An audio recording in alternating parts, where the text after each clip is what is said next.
Section 3. The art of practice. We have seen that if the pianist hopes to perfect himself in his art, he must lay the foundation deep down in the fundamentals of hand position, body condition, correct finger movements, and in careful attention to the minutest details of touch and tone production. The remark is often heard from persons who have just listened to a piano recital, "I would give anything in the world to play like that." But would they even give the necessary time, to say nothing of the endless patience, tireless energy, and indomitable perseverance which go to the making of a virtuoso? How much time does the artist really require for study? Paderewski owns to devoting all his time to it during the periods of preparation for his recital tours. At certain seasons of the year, most of the artists give a large portion of each day to the work. Godowsky is an incessant worker. Burnham devotes his entire mornings to piano study. Germaine Schnitzer gives 6 hours daily to her work, and if interrupted one day, the lost time is soon made up. Eleanor Spencer practices all her spare time, as she quaintly puts it. A professional pianist must give a number of hours each day to actual practice at the keyboard, besides what is done away from it. The work is mentally going on continually, whether one really sits at the instrument or not. The point which most concerns us is, how shall one practice so as to make the most of the time and accomplish the best results? What études, if any, shall we use, and what technical material is the most useful and effectual? Wilhelm Baschoes, whose consummate technique we have so often admired, says, "I am old-fashioned enough to still believe in scales and arpeggios." Some of the players of the present day seem to have no use for such things, but I find them of great importance. This does not necessarily mean that I go through the whole set of keys when I practice the scales. I select a few at a time and work at those. I start with ridiculously simple forms, just the thumb under the hand and the hand over the thumb, a few movements each way, but these put the hand in trim for scales and arpeggios. I practice the latter about half an hour a day. I have to overhaul my technique once or twice a week to see that everything is in order. Scales and arpeggios come in for their share of criticism. I practice them in various touches, but oftener in legato, as that is more difficult and also more beautiful than the others. I practice technique, when possible, an hour a day, including Bach. Sigismund Stajowski considers that scales and arpeggios must form a part of the daily routine. Thule Burnham says, "Of my practice hours, at least one is given to technique, scales, arpeggios, octaves, chords, and Bach." I believe in taking one selection of Bach and perfecting it, transposing it in all keys and polishing it to the highest point possible. So with études, it is better to perfect a few than to play at so many. The pianist a mechanic. Edwin Hughes, the American pianist and teacher in Munich, remarks, "Technique is the mechanical part of music making. To keep it in running order, one must be constantly tinkering with it, just as the engine driver with his locomotive or the chauffeur with his automobile." Every intelligent player recognizes certain exercises as especially beneficial to the mechanical well-being of his playing. From these he will plan his daily schedule of technical practice. Teresa Carreño asserts she had in the beginning many technical exercises which her teacher wrote out for her, from difficult passages taken from the great composers. There were hundreds of them, so many that it took just 3 days to go the rounds. She considers them invaluable and constantly uses them in her own practice and in her teaching. Each exercise must be played in all keys and with every possible variety of touch and tone. Paderewski gives much time daily to pure technique practice. He has been known to play scales and arpeggios in a single key for 3/4 of an hour at a stretch. These were played with every variety of touch, velocity, dynamic shading, and so on. It is seen from the instances quoted that many great pianists believe in daily technique practice, or the study of pure technique apart from pieces. Many more testify that scales, chords, arpeggios, and octaves constitute their daily bread. Some have spoken to me especially of octave practice as being eminently beneficial. They feel these things are essential to the acquiring of a fine technique and keeping it up to concert pitch. Some artists are partial to certain technical studies. Baschoes highly recommends those of Brahms, for instance. All artists use Bach in connection with their technic practice. In fact, the works of Bach may be considered to embody pure technic principles, and pianists and teachers consider them a daily necessity. Inventing exercises. Together with their studies in pure technic alone, the artists invent exercises out of the pieces they study, either by playing passages written for both hands with one hand, by turning single notes into octaves, by using more difficult fingering than necessary, thus bringing into use the weaker fingers, changing the rhythm, and in numerous other ways increasing the effort of performance, so that when the passage is played as originally written, it shall indeed seem like child's play. Another means to acquire technical mastery is through transposition. One would think Bach's music difficult enough when performed as written, but the artists think nothing of putting it through the different keys. Burnham relates that during early lessons with Dr. Mason, that master gave him a Bach invention to prepare, casually remarking it might be well to memorize it. The simple suggestion was more than sufficient, for the ambitious pupil presented himself at the next lesson with not only that particular invention learned by heart, but likewise the whole set. De Pachmann, in his eagerness to master the technique and literature of the piano, says that when a Bach prelude and fugue was on one occasion assigned him by his teacher, he went home and learned the whole 24, which he was able to play in every key for the next lesson. Slow practice. The question is often put to artists, do you deem it necessary to work for velocity, or do you practice the composition much at the required speed? Many pianists practice very slowly. This was William H. Sherwood's custom. Harold Bauer believes velocity to be inherent in the individual, so that when the passage is thoroughly comprehended it can be played at the necessary rate of speed. Bachos testifies he seldom works for velocity, saying that if he masters the passage, he can play it at any required tempo. I never work for velocity as some do, he remarks. I seldom practice fast, for it interferes with clearness. I prefer to play more slowly, giving the greatest attention to clearness and good tone. By pursuing this course I find that when I need velocity I have it. Clarence Adler counsels pupils always to begin by practicing slowly. Faster tempo will develop later, subconsciously. Velocity is only to be employed after the piece has been thoroughly learned, every mark of expression observed, all fingering, accents, and dynamic marks mastered. You would scarcely believe, he adds, how slowly I practice myself. A few exceptions. There are very few exceptions to the general verdict in favor of technic practice apart from pieces. Godowsky asserts he never practices scales. Bauer cares little for pure technic practice, believing the composition itself contains sufficient material of a technical nature.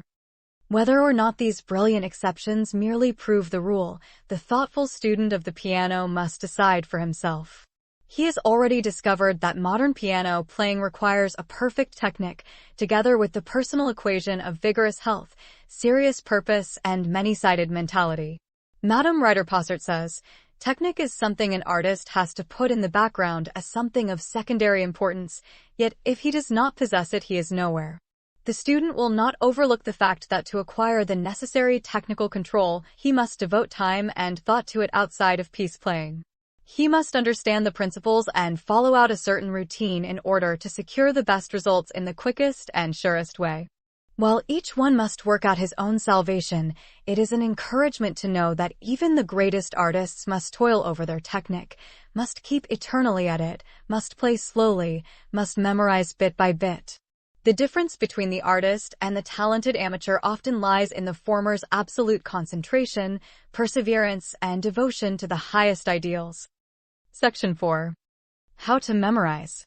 At the present stage of pianistic development, an artist does not venture to come before the public and use his notes. No artist who values his reputation would attempt it. Everything must be performed from memory, solos, concertos, even accompaniments. The pianist must know every note of the music he performs. The star accompanist aspires to the same mastery when he plays for a famous singer or instrumentalist. We also have the artist conductor, with opera, symphony, or concerto at his fingertips. Hans von Bülow, who claimed that a pianist should have more than 200 compositions in his repertoire, was himself equally at home in orchestral music. He always conducted his Meiningen orchestra without notes. Let us say, then, that the present-day pianist ought to have about 200 compositions in his repertoire, all of which must be played without notes. The mere fact of committing to memory such a quantity of pages is no small item in the pianist's equipment. The problem is to discover the best means of memorizing music quickly and surely. Here again, we are privileged to inquire of the artist and of the artist teacher. His knowledge and experience will be practical, for he has evolved it and proved it over and over again. It is a well-known fact that Leschetizky advises memorizing away from the instrument. This method at once shuts the door on all useless and thoughtless repetition employed by so many piano students who repeat a passage endlessly to avoid thinking it out. Then they wonder why they cannot commit to memory. The Viennese master suggests that a short passage of 2 or 4 measures be learned with each hand alone, then tried on the piano. If not yet quite fixed in consciousness, the effort should be repeated, after which it may be possible to go through the passage without an error. The work then proceeds in the same manner throughout the composition. 1 year's memorizing. A player who gives 5 or 6 hours daily to study, and who has learned how to memorize, should be able to commit 1 page of music each day. This course, systematically pursued, would result in the thorough assimilation of at least 50 compositions in 1 year. This is really a conservative estimate, though at first glance it may seem rather large. If we cut the figure in half, out of consideration for the accumulative difficulties of the music, there will still remain 25 pieces, enough for 2 programs and a very respectable showing for a year's study. It may be that Leschetizky's principle of memorizing will not appeal to everyone. The player may find another path to the goal, one more suited to his peculiar temperament. Or, if he has not yet discovered the right path, let him try different ways till he hits upon one which will do the work in the shortest and most thorough manner. All masters agree that analysis and concentration are the prime factors in the process of committing music to memory. Michael von Zadora, pianist and teacher, said to me recently, "Suppose you have a difficult passage to learn by heart. The ordinary method of committing to memory is to play the passage over and over till the fingers grow accustomed to its intervals. That is not my manner of teaching. The only way to master that passage is to analyze it thoroughly, know just what the notes are, the sequences of notes, if you will, their position on the keyboard, the fingering, the positions the hands must take to play these notes, so that you know just where the fingers have to go before you put them on the keys. When you thus thoroughly understand the passage or piece, have thought about it, lived with it, so that it is in the blood, we might say, the fingers can play it. There will be no difficulty about it and no need for senseless repetitions." Phrase by phrase. Most of the artists agree that memorizing must be done phrase by phrase, after the composition has been thoroughly analyzed as to keys, chords, and construction. This is Catherine Goodson's way, and also Eleanor Spencer's and Ethel Legінськa's, 3 of Leschetizky's pupils now before the public. I really know the composition so thoroughly that I can play it in another key just as well as the one in which it is written, though I do not always memorize it each hand alone, says Miss Goodson. I first play the composition over a few times to become somewhat familiar with its form and shape, says Eleanor Spencer. Then I begin to analyze and study it, committing it by phrases or ideas, 1 or 2 measures at a time. I do not always take the hands alone, unless the passage is very intricate, for sometimes it is easier to learn both hands together. Germaine Schnitzer avers that she keeps at a difficult passage until she really knows it perfectly, no matter how long it takes. What is the use of going on, she says, until you are absolutely sure of the work in hand? It is plain from the opinions already cited and from many I have heard expressed that the artists waste no time over useless repetitions. They fully realize that a piece is not assimilated nor learned until it is memorized. When they have selected the composition they wish to learn, they begin at once to memorize from the start. The student does not always bring to his work this definiteness of aim. If he did, much precious time would be saved. The ability to memorize ideas expressed in notes grows with use, just as any other aptitude grows with continued effort. Instead, then, of playing with a piece, why do you not at once begin to make it your own? Look at the phrases so intently that they become, as it were, photographed on your mind. Ruskin said, Get the habit of looking intently at words. We might say the same of notes. Look at the phrase with the conviction that it can be remembered after a glance or two. It is only an indication of indolence and mental inertness to look continually at the printed page or passage and keep on playing it over and over without trying to fix it indelibly in the mind.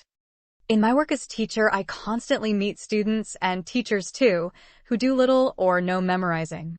Some do not even approve of it, though it is difficult to conceive how anyone in his right mind can disapprove knowing a thing thoroughly.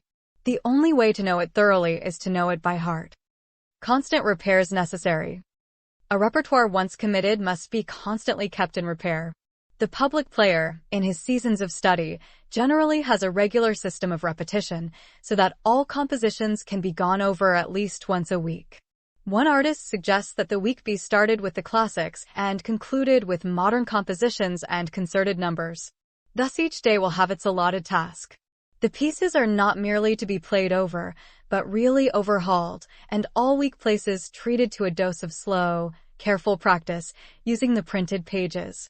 Artists on tour, where consecutive practice is difficult or unattainable, always carry the printed notes of their repertoire with them and are ceaselessly studying, repairing, polishing their phrases, thinking out their effects.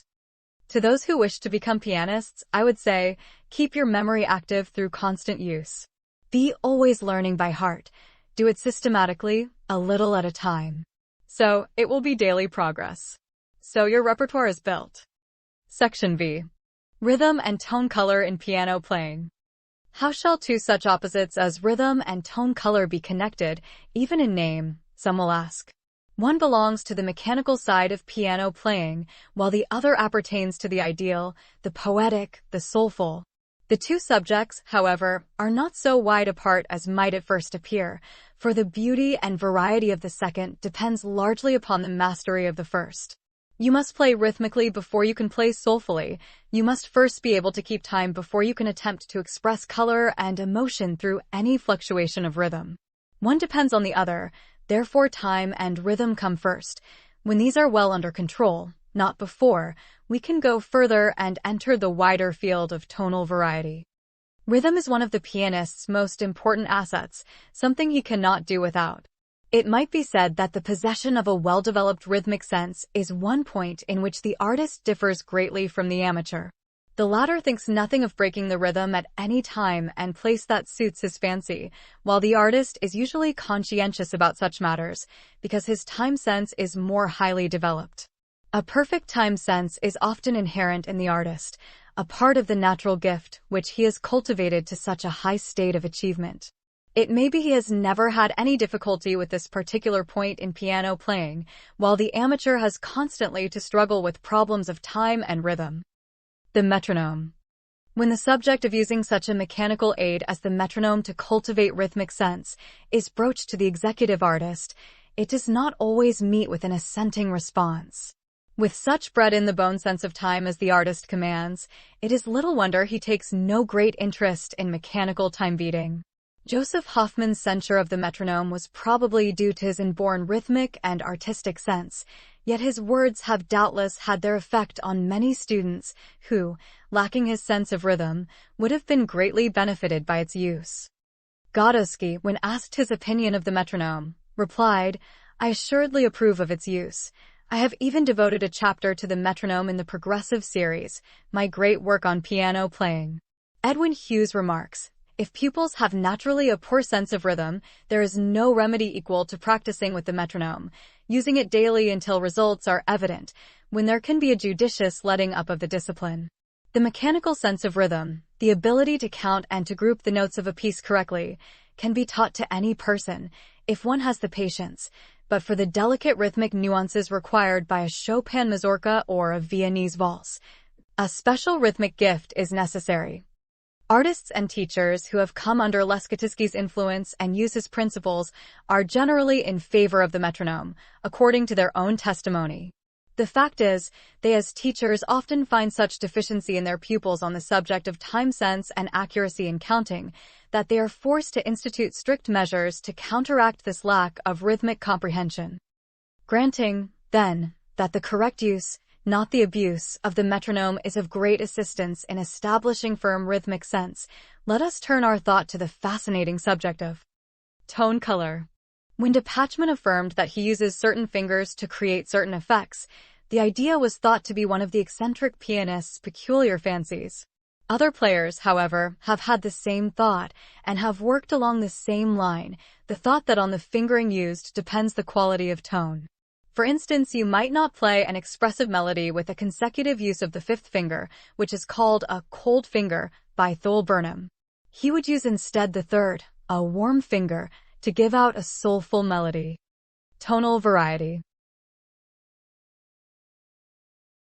The pianist who desires to play effectively must continually strive for variety of tone for tonal coloring.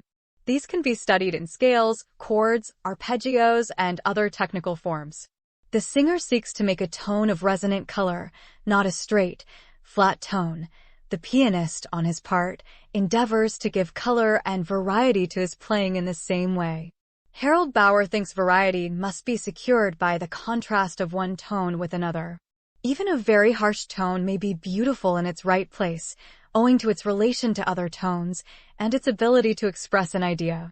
To render the playing expressive by the contrast of light and shade, by tonal gradations, by all varieties of touch, by all the subtleties of nuance, is a great art, and only the most gifted ever mastered in its perfection. These are the things that enchant us in Paderewski's performance and in the tonal coloring of Gabrilowitsch. Hoffmann's playing is a marvel of atmosphere and color. Such playing is an object lesson to students, a lesson in variety of light and shade, the shifting of exquisite tonal tints.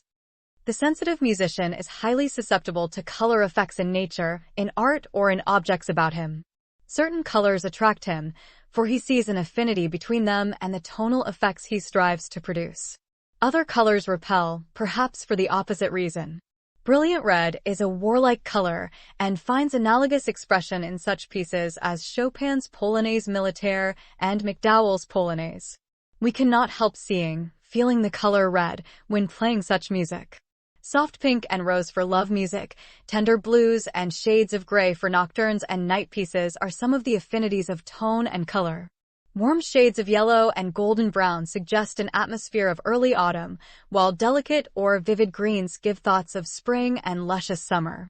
Certain pieces of Mozart seem to bring before us the rich greens of a summer landscape, the Fantaisie in C minor and the Pastorali Varie are of this type. Arthur Hochman says, "Colors mean so much to me. Some are so beautiful, the various shades of red for instance, then the golden yellows, rich warm browns, and liquid blues. We can make as wonderful combinations in tone color as ever painter put upon canvas. To me dark red speaks of something tender, heart-searching, mysterious. On the other hand, the shades of yellow express gaiety and brightness. It has been said that a pianist should study color effects in order to express them in his playing. He can do this to special advantage at the theater or opera, where he can see unrolled before him the greatest possible variety in light and shade, in colors, and in the constantly changing panorama of action and emotion. The pianist can receive many ideas of tone color when listening to a great singer and watching the infinite tonal gradations produced on the greatest of all instruments, the human voice. In short, the pianist draws from many sources the experience, the feeling and emotion with which he strives to inspire the tones he evokes from his instrument. The keener his perceptions, the more he labors, suffers, and lives, the more he will be able to express through his chosen medium, the piano.